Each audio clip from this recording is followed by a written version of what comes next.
Okay, mga Gashin. Hello.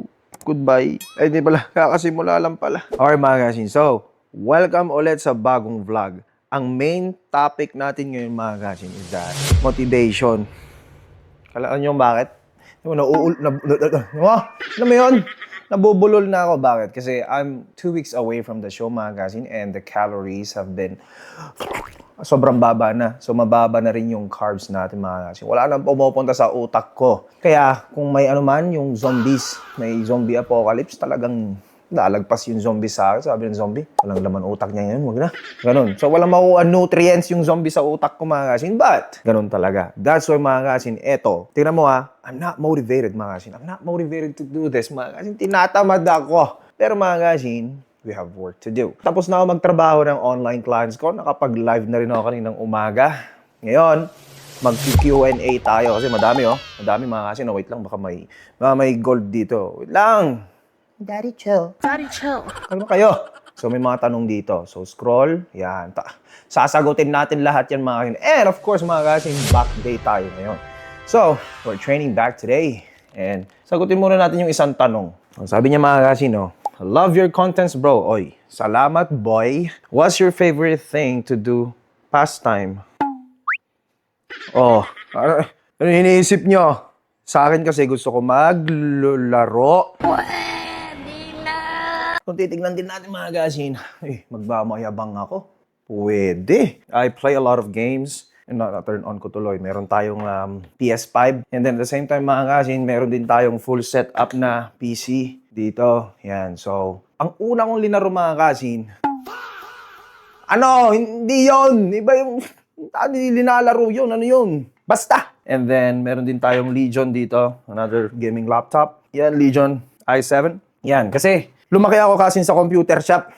In fact, mga Gashin, naaalala ko, mga Gashin, bilis ng panahon, 30 na kasi ako. Alam niyo yung Run Online? Run Online, mga Gashin, yan yung linalaro ko noon. Kasi parang online game siya. Tapos, ang nangyayari doon, may magse-select ka ng karakter, tapos i-upgrade mo yung mga gamit, magpa-farm ka, tapos makikihalubilo ka. Yun, mga Gashin, mga bata pa ako noon. But then, parang hindi naman nawala si Run Online. Change of heart lang ba? Ang mga linaro ko, mga Gashin, Dota, Counter-Strike, Prototype, Rakion. So yun, mga Gashin, yun yung pastime ko. So I love playing games. Pangalawang tanong, sa sasakyan na tayo.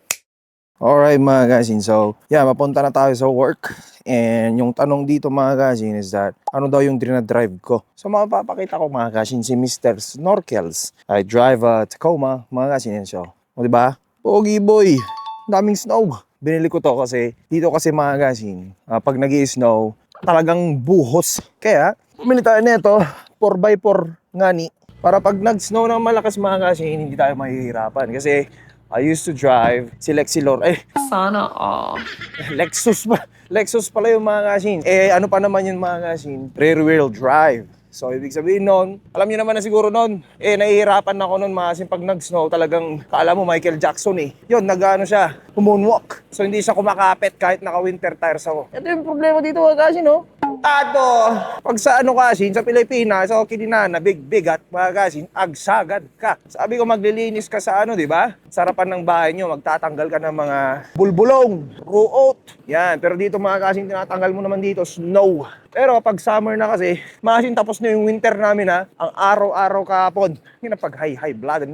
Tado Pero yung tignan nyo, mga Gashin, sobrang bipolar ng weather dito. And mga Gashin, this is not brand new. Because me, mga Gashin, I don't see the point of buying brand new. Anin mo yun. Mga Gashin, ako, I don't like liabilities. Alright, mga Gashin, so on the way na tayo sa ating kliyente. May tanong dito, mga Gashin. Sabi niya dito, Gashin, what is the biggest regret in my life? Tantado. The biggest regret in my life is nothing, mga Gashin. I don't regret anything. Bakit? Kasi, mga Gashin, kung wala yung mga mistakes na yon, if I didn't do any mistakes, mga Gashin, I am not who I am today. Kasi, mga Gashin, yung mga mistake na yon, it shaped me, mga Gashin. Kumbaga, hinulma ako. It turned me into this mold. So yun yung, mga Gashin, hindi lang kasi pwede yung palagi kang panalo sa buhay. Kasi minsan, mga Gashin, yung pagkakapanalo, minsan konti lang yung natuturo sa'yo diba? Minsan pag natatalo ka, mga Gashin, mas marami pang lessons yun kesa sa pagkakapanalo. I don't really regret anything in my life. Tignan mo kung gaano ko ngayon in shape.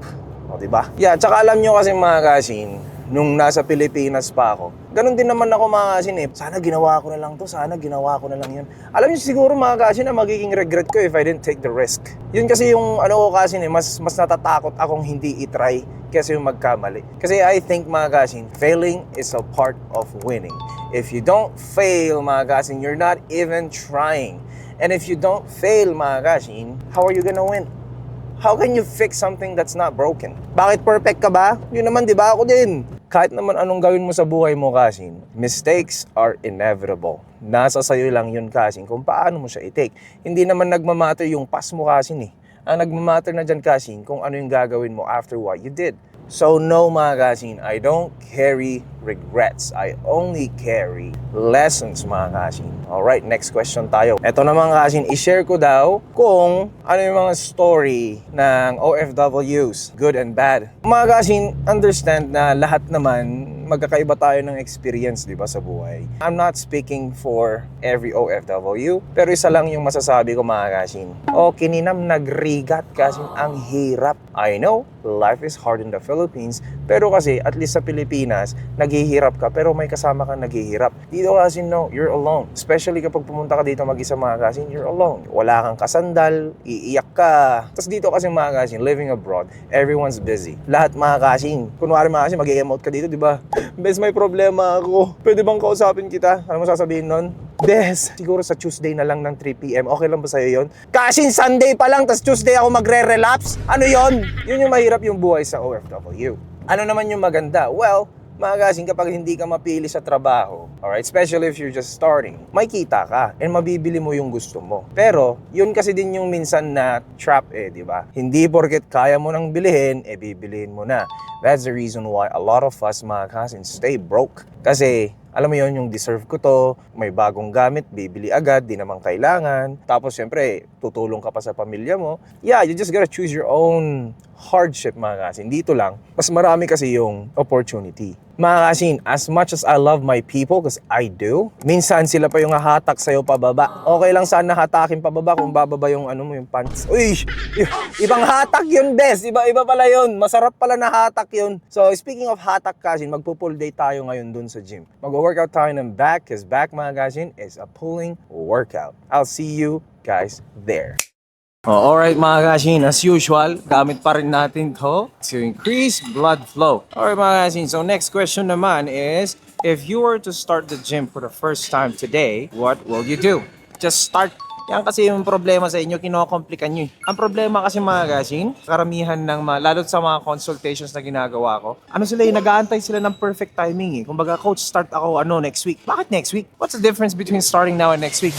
Kasi coach, may ganito ako, may handaan, may busy kasi ako. Mga kasin, it doesn't matter. Next week, magiging busy ka rin naman Kasi yung trabaho, di ka naman titigil magtrabaho, di ba? Ganun pa din. You don't wait for the perfect weather, mga kasin, para magtanim ka ng seeds. Mga kasin, mag-alat kayo ng time. Mga kasin, ang pag-workout, okay? It doesn't have to take you 2 hours a day. 3 or 4 hours lang, mga kasin, kailangan nyo sa isang linggo. Pagkakait nyo pa yun. So, yun yung una, mga kasin, wala akong time. Second, mga kasin, is that, coach, wala kasi akong budget. Tantado, kapag kakasimula mo pa lang, you don't have to go to the gym, mga kasin. You start small. You start with small habits. O lalabas ka. Ang gagawin mo sa labas? Pwede kang tumakbo. Pwede kang maglakad. You can do basketball. Hindi naman kailangan gym lang, mga kasin Kahit anong sports, mga kasin as long as it makes you active. Kasi mga kasin, ang problema kasi, karamihan kasi mga kasin, gusto nila perfect condition sila bago sila mag-start. Mga kasin, you don't. Kung magsisimula ka, hindi mo kailangan ng fancy gym membership. Makakaantay yan. Yung budget, mga kasin, kaya sinatawag na budget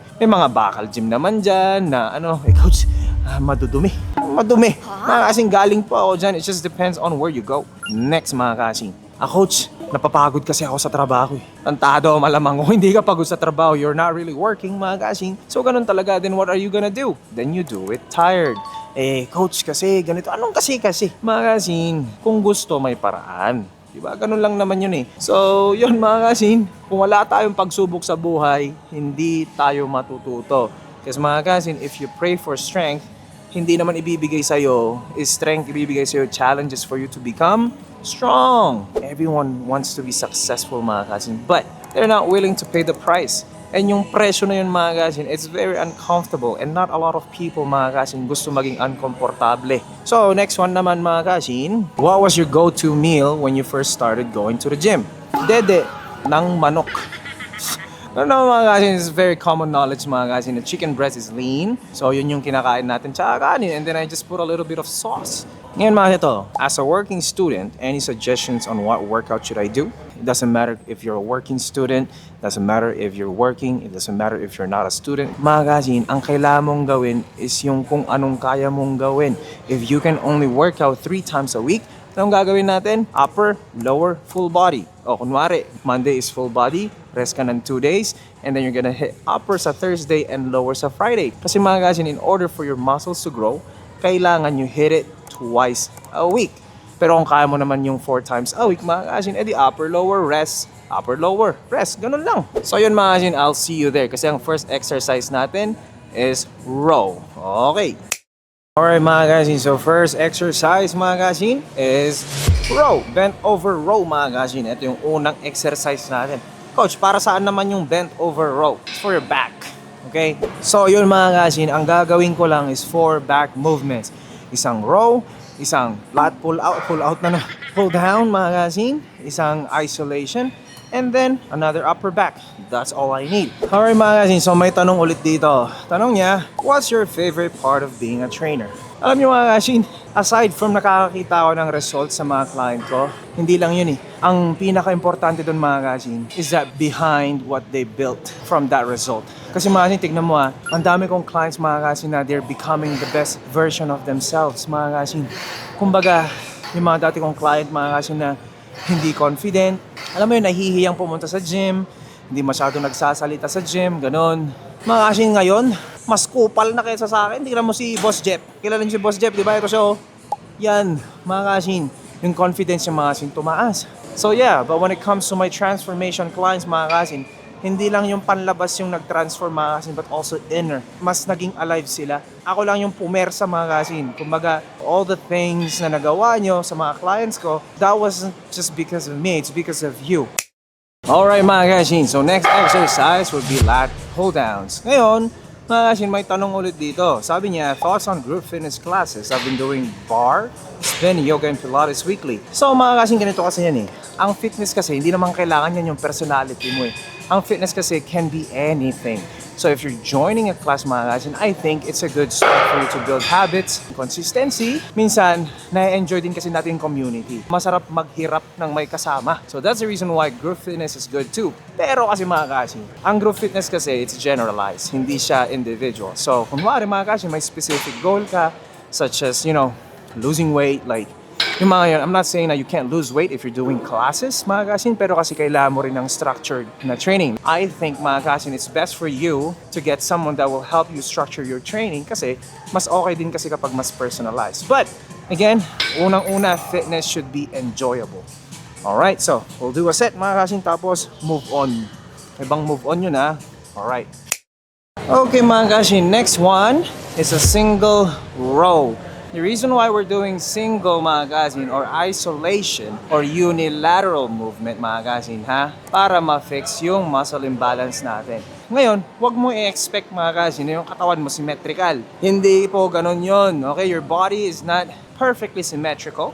Pero the reason why we're doing this mga kasin so that it can get closer para mas malapit yung pagka-symmetry niya. Okay. Tanong, how to build good shape po sa mga girls? Mga kasin, ito kasi yung misconception, akala nyo sa babae, iba yung program. It's the same shit. Kami kasi mga kasin, mga lalaki, mas mataas kasi yung testosterone namin. That's why we build muscle easier, but doesn't mean that it's easy. Ang babae naman kasi mga kasin, you guys have little testosterone kasi just to, it's still a reproductive function mga kasin. Ngayon, since mababa yung testosterone levels yung mga kasin, you don't have the capacity to build a muscle na similar like as a guy. So eat your protein, lift heavy weights, and stay consistent.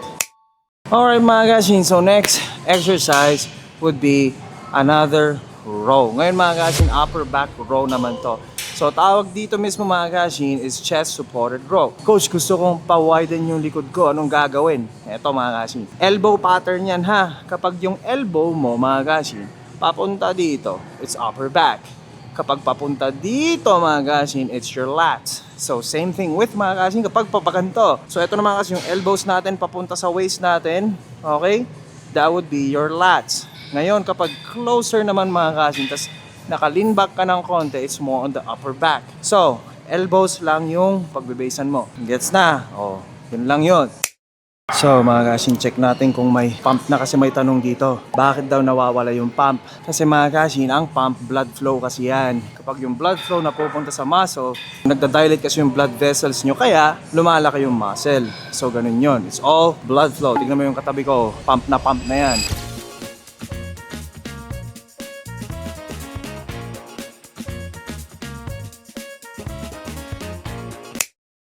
Officially mga kasin, we're 2 weeks away. Ang tawag dito mga kasin, we're looking flat right now. So ano bang ibig sabihin nun, COTS? So ibig sabihin nun mga kasin, ito yung magiging itsura if wala tayong masyadong carbs sa katawan. Ngayon, ang gagawin natin mga kasin, malapit sa competition, you're gonna carb up. So dun namin na manipulate yung carbs. The only time na nagka-carb up tayo is when our body fat is low or you're depleted in energy. So, this is how it look like right now mga kasin.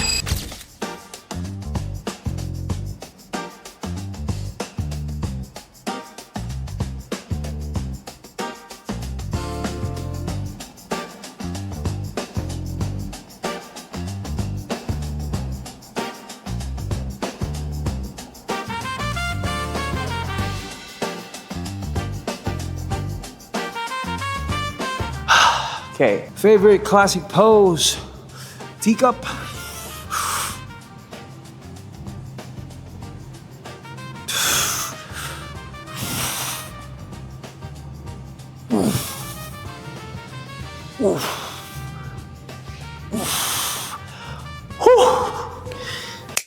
Alright mga kashin, so we're finally home. Ngayon mga kashin, kakatapos natin mag-grocery. So sakto kasi mga kashin, may tanong dito. Tanong dito mga kashin, no? What's your monthly expenses for supplements and meal preps? So mga kashin, eto yung grocery natin kanina. Nabili natin mga kashin, para kay Boss Amo din naman to. Greek yogurt, palaman kashin, and then almond milk para sa coffee ko. And then meron tayong vegetable mga kashin, para kay Boss Amo rin yun. Ako kasi mga kashin, asparagus. Kay Boss Amo naman okra. And then yan, saging, tapos strawberries, because this is what I'm gonna eat tonight. And then mga kashin, egg whites. Yan. So yung low-calorie snack ni Boss Amo, popcorn mga kashin, kasi hindi na masyado nagchichichirya yun. But for my prep, it's completely different for mine. I don't do that anymore. I don't snack. I'm just gonna follow kung ano may sasabihin ng coach ko. Chicken breast mga kashin, because I'm too lazy to cook now. Yan ang nabili natin. Ready na. So ito mga kashin, total na nagasto natin.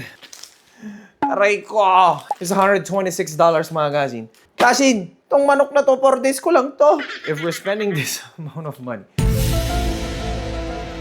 Siguro mga kashin, ang nagagasto ko is around, hindi pa kasama yung supplements mga kashin ha, $900 to $1,000 a month. And then sa supplementation naman mga kashin, meron po akong pre-workout, meron akong glycerol, so yung mga ganun. So in total siguro mga kashin, that would be $1,200. So for supplementation and my nutrition mga kashin, is $1,200 approximately. Alright mga kashin, so last question na tayo. Exactly how long did it take for you to have a physique like that? Mga kashin, I've been working out since I was 16. Ito kasi mga kashin, if you develop a bad habit for 25 years, tapos mag-start ka mag-gym, don't expect mga kashin in 2 months or 3 or even 6 or even a year mga kashin, na mababago mo yun agad-agad. Mga kashin, that's not how it works. Yung result na nakikita nyo mga kashin, like the physical, that's a bonus. Alam nyo kasi mga kashin, sa mga bago pa lang sa gym, huwag kayong mainip. Kasi the thing is, it's more than just the physique. Kasi mga kashin, ang natututunan mo doon, discipline, patience, hard work. Hindi ka lang nagbe-base sa motivation. Kasi mga kashin, if you're just basing on motivation, wala kang patutunguhan. Kasi motivation mga kashin, kumbaga kickstart lang yung mga yan. And then last one mga kashin is consistency. I-enjoy nyo yung journey nyo mga kashin. Kapag result-driven lang kayo, it won't last. Let's say mga kashin, na-reach nyo yung goal nyo in like 6 months. Tapos after 2 or 3 months, babalik. Bakit? Kasi first of all mga kashin, yung foundation nyo, hindi maganda. Ang dapat ine-aim nyo mga kashin is not to lose the weight. It's to keep the weight off for a long period of time. Nagiging sustainable siya. The goal mga kashin is to stay fit. Okay? So, ganun yun mga kasing. Kaya huwag kayong mainip sa mga nakikita nyo na result. Huwag kayong bibigay. Kasi ako, malapit na. Tado. Sige, mga kasing, that's the end of the vlog, mga kasing. Salamat ulit sa panonood. Alam nyo, ang dami palang hindi nakasubscribe sa inyo, ha. Nakita ko doon, 50% hindi nakasubscribe. Sinasabi ko, pag di kayo nag-subscribe, mga kasing, ang mangyayari, yung linabahan nyo, yung bagong laba, mauulanan. Or else, mga kasing, kapag kakasampay mo lang ng bago mong labahin, agpuurak. Alam mo yung puor. I'm gonna light a fire na may daming dahon para smoked laundry. O sige na mga kasin, I hope you enjoyed and I hope marami kayong natutunan kasi kung wala, problema ko pa ba yun? Hindi ko nakasalanan yun, repeater. Tado. Sige mga kasin, adios. See you again on the next vlog. O sige na mga kasin, goodbye. Mao maak.